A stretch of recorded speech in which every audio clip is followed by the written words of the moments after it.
चतुर्थी की पूजन में जो आप आखा दाना रखते हो, गेहूं वगैरह कुछ भी जो रखते हो, उसकी बड़ी महत्वता होती है महाराज। यहाँ तक कहा गया है, चतुर्थी की कथा तो आप लोग पढ़ते होंगे, जो लोग पढ़ते हैं उनको मालूम होगा। चतुर्थी की कथा में लिखा है,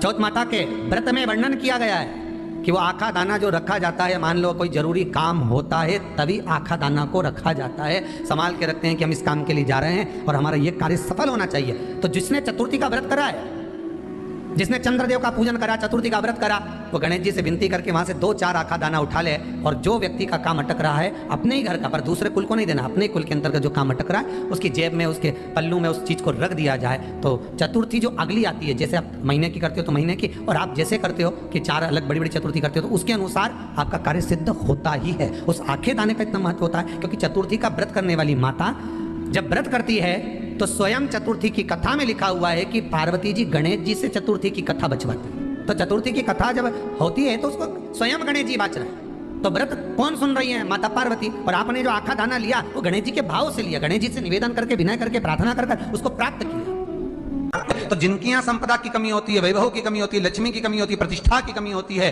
धन की कमी होती है, उसके लिए बुधवार के दिन अगर शंकर पर 1 लोटा पानी चढ़ाया जाता है तो जिन लड़कियों का विवाह नहीं हो रहा, जिन बच्चों का विवाह नहीं हो रहा, उन बच्चों के भी विवाह हो जाते हैं। हमारा वृद्धि से मतलब होता है जिस कन्या या वर का विवाह नहीं होता, 40 साल हो गए या 30 साल हो गए, या जब 28 के बाद में लड़का लड़की क्रॉस हो जाए कि 29 में, 30 में, 32 में, 34 में, 40 तक पहुंच गए और विवाह नहीं हो रहा है, तब बेलपत्री के जो पेड़ होता है, वृक्ष होता है, उस वृक्ष की जो डाली होती है, उस डाली के मनकों से जो माला बनती है, बाजार में मिल जाती है बेल की माला, उस माला को भगवान शंकर को समर्पित कर कर बेलपत्री के वृक्ष के नीचे बैठकर भगवान शंकर का पंचाक्षर मंत्र का जाप करना है। कौन सा मंत्र है?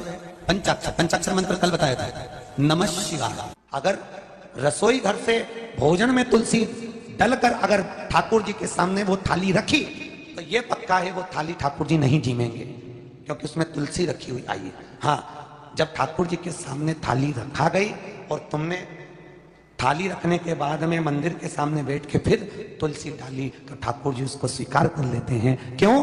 क्योंकि 33 करोड़ देवी देवता एक जगह पर विराजमान हैं। जब हम थाली रखते हैं, प्रथम देव उस भाग को ग्रहण कर ले। जब तक तुलसी डालते हैं, प्रथम देव अपनी दृष्टि हटा लेते हैं। समय होता है, एक टाइम होता है, एक पल होता है, एक घड़ी होती है कि गणेश जी महाराज हमारे घर में आ गए। गणेश जी की सबसे पहली जो आरती हो, उस आरती के समय पर अगर धूप बत्ती जलाई जाए या गोबरी को जलाकर उसमें गूगल छोड़ी जाए और गूगल छोड़ने के बाद गणेश जी का नाम ध्रुम वर्ण कह दिया जाए तो गणेश जी को तुम्हारे घर की पूजा स्वीकार करना पड़ती है। बस वो समय हम जानते, हम तो बस उतना जानते हैं कि शिव महापुराण में लिखा और मुद्गल पुराण में लिखा, गणेश पुराण में लिखा, गणेश जी का एक नाम होता है ध्रुम वर्ण। क्या नाम है? ध्रुम वर्ण गणेश जी का एक नाम होता है। जब हम धूप जलाकर और धूप लगाने के बाद में गणेश जी की सबसे पहली आरती करने के पहले अगर हम सबसे पहली आरती गणेश जी की कर रहे हो, अपने घर में स्थापना कर रहे हो, बिठा रहे हो, और तुम चाहते हो कि गणेश जी मेरे घर में आके मेरी पूजा को स्वीकार करें और जो मांगू मेरा गणेश मुझे दे 10 दिन के अंदर, तो पहला नाम लेकर पुकार लेना, ध्रुम वर्ण विनायक बैठो, बस काम हो गया। वो फिर ही होकर आता। सुंदर जोड़ी थी शंकर और पार्वती की, सही है कि गलत है? कभी नहीं झगड़ते थे। इसलिए पृथ्वी पर ना तो लक्ष्मी जी के व्रत हैं, ना ब्रह्माणी के व्रत हैं, ना इंद्राणी के व्रत हैं। अगर पूरी पृथ्वी पर सबसे ज्यादा व्रत किसके हैं? माता पार्वती। तीज का व्रत किसका? पार्वती का। चतुर्थी का व्रत किसका? पार्वती का। चौथ का व्रत किसका? पार्वती का। छठ का व्रत किसका? पार्वती का। जितने व्रत है सब माता पार्वती। गणेश जी मैया को प्रसन्न करने के लिए 8 रूप में धारण करते हैं। 8 रूप भगवान गणेश जी ने धारण किए। एक मयूरेश्वर गणेश, दूसरा सिद्धि विनायक, तीसरा बल्लालेश्वर, फिर वरद विनायक, फिर चिंतामणि, फिर गिरजात्मज, फिर भगवान गणेश विघ्नेश्वर अष्ट विनायक, फिर महागणपति। ऐसे गणेश जी के 8 नाम हुए। उस समय तिजोरी के अंदर जो गणेश की प्रतिमा रखी जाती है, किस नाम से रखी जाती है? तो तिजोरी में हम जो गणेश की प्रतिमा रखते हैं वो वरद विनायक के नाम से रखते हैं। कौन सा गणेश? वरद विनायक के नाम से तिजोरी में गणेश रखते हैं। और वरद विनायक के नाम से गणेश जी तिजोरी में रखाते हैं। आपको कथा में कहा था, घर में सीधी सूंड का गणेश और व्यापार व्यवसाय ऑफिस में उल्टी सूंड का गणेश होना चाहिए। वरद विनायक को तिजोरी में। जब मकान का गृह प्रवेश होता है तो गणेश जी की पूजन जो दरवाजे पर करी जाती है उसे सिद्धि विनायक गणेश कहते हैं। कौन सा गणेश? सिद्धि विनायक। जब हम घर में शुभ कार्य हो, बंदर बाल लगाएं, कोई दरवाजे पर शुभ लाभ लगाएं या स्वस्तिक बनाएं या माताएं दरवाजे पर रंगोली डालें, तो उसी समय पर सिद्धि विनायक के नाम से रंगोली डालना चाहिए। तो घर में लक्ष्मी बढ़ती है, सिद्धता बढ़ती है। याद रखिए, कभी भी गणेश जी को, मिट्टी के गणेश जी लाते हो भादो महीने में, तो विसर्जन करो तो विसर्जन के समय पर 2 बिंदी, एक कंकु की एक हल्दी की, दीवार पर जरूर लगा देना चाहिए। क्यों? क्योंकि गणेश जी हमारे यहाँ आते हैं तो रिद्धि सिद्धि के साथ आते हैं, पर जब गणेश जी जाते हैं अगर हम बिंदी नहीं लगाते हैं तो गणेश जी अपनी रिद्धि सिद्धि को साथ में लेकर चले जाते हैं। पति के साथ पत्नी वापिस चली जाती है। जब हम बिंदी लगाते हैं तो उसका मतलब होता है कि हमारे घर की बहू हमारे घर में रहे, बेटा भले भ्रमण के लिए जाए। तो गणेश जी जाते हैं, रिद्धि सिद्धि घर में रह जाती है। इसलिए रिद्धि सिद्धि को घर में रखने के लिए 2 बिंदी लगाना चाहिए, एक कुंकू की एक हल्दी, रिद्धि सिद्धि। गणेश जी की प्रियता है दुर्वा। क्या प्रियता है? दुर्वा।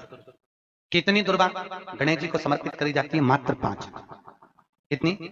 आज के जमाने में लोग गट्ठा बनाकर चढ़ा दें, वो अपनी जगह पर 5 दुर्वा पंचम इंद्रियों को वश में करने के लिए और भगवान के 5 जो स्वरूप हैं उनको अपने भीतर उतारने के लिए पंच दुर्वा।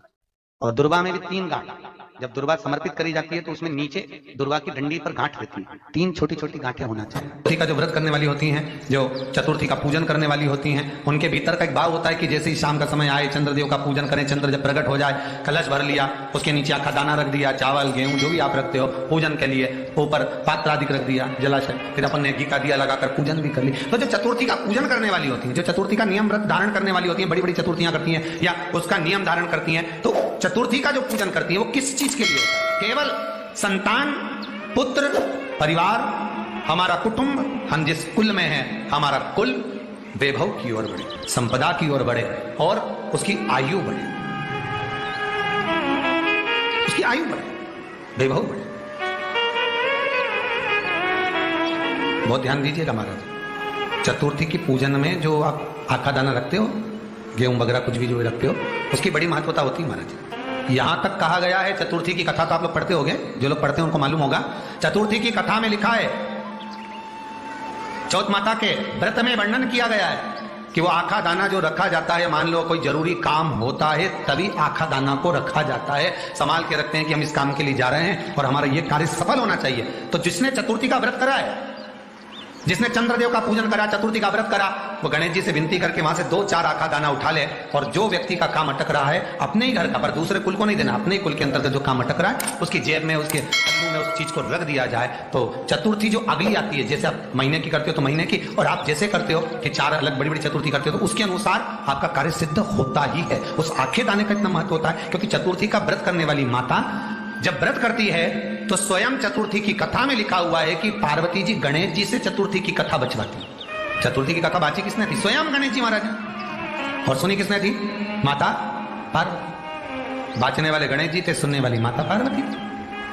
तो चतुर्थी की कथा जब होती है तो उसको स्वयं गणेश जी बाच रहे हैं। तो व्रत कौन सुन रही है? माता पार्वती। और आपने जो आखा दाना लिया वो गणेश जी के भाव से लिया, गणेश जी से निवेदन करके, विनय करके, प्रार्थना कर उसको प्राप्त किया। जितने आस्था चैनल पर कथा सुन रहे हो, जितने फेसबुक और यूट्यूब पर सुन रहे हो, और जितने इस छत्तीसगढ़ की पावन धरा पर बैठकर सुन रहे हो, बहुत सावधानी से सुनना। एक छोटा सा कपूर का टुकड़ा जब आरती में जलाया जाता है तो ये कपूर क्यों जलाते हैं? इस कपूर का महत्व क्या है? इस कपूर का कारण क्या है? ये कपूर है कौन जिसको हम आरती में जलाते हैं? क्या जरूरत है इस कपूर को आरती में जलाने की? क्या जरूरत है इसको यज्ञशाला में जलाने की? क्या जरूरत है इस कपूर को पूजन में जलाने की? स्वयं गुरु बाबा कहते हैं, यदि कोई आरती में, पूजन में, घर में एक कपूर का टुकड़ा आरती के बाद में जब समर्पित करेगा तो उसको अश्वमेध यज्ञ का पुण्य प्राप्त हो जाएगा। अश्वमेध यज्ञ के पुण्य को पाने के लिए कपूर का टुकड़ा आज भी आरती में जलाया जाए। एक कपूर का टुकड़ा सुख का, इसीलिए हमारे यहाँ शास्त्र कहता है महाराज, जब आपको घर में अगर ऐसा लगने लगे कि 15 दिन से बहुत बेचैनी है, बहुत दुख तकलीफ लग रही है, कोई ना कोई बीमार पड़ रहा है, कुछ ना कुछ तकलीफें लग रही है, तो एक पीपल का पत्ता ले लो, उसके ऊपर कपूर का टुकड़ा ले लो, सारे घर में घुमाकर उसको दरवाजे के बीच मध्य में जलाकर रख दीजिए। थोड़ी सी जला 20 से 25 मिनट के अंदर मकान में एनर्जी वापस आ जाए, उस भवन में एनर्जी वापस हो जाए। 20 से 25 मिनट के अंदर एनर्जी वापस। लग रहा है कि यहाँ नेगेटिव है तो उसको पॉजिटिव बनाया जा सकता है। रात को 12 बजे शंकर जी के मंदिर में शिवलिंग पर चढ़ी हुई बेलपत्री को उठाकर शंकर मंदिर का शिखर देखकर चबा चबा कर खा लीजिए। आपके पांव के घुटने बदलने की जरूरत नहीं पड़ेगी, ऑपरेशन की जरूरत नहीं।